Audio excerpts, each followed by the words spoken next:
The airspeed indicator measures dynamic pressure, not speed. When corrected for instrument error and pressure error, it gives us calibrated airspeed, or CAS. In some books and on some navigation computers, this is called rectified airspeed, or RAS.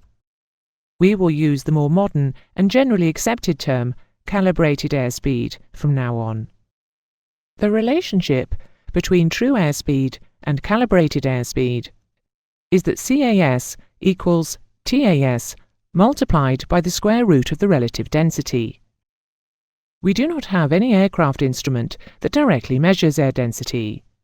However, you should remember that pressure, temperature and density are interrelated.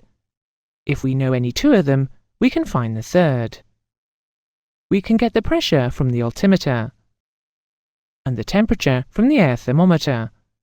The navigation computer converts these into the square root of the relative density and converts CAS into TAS.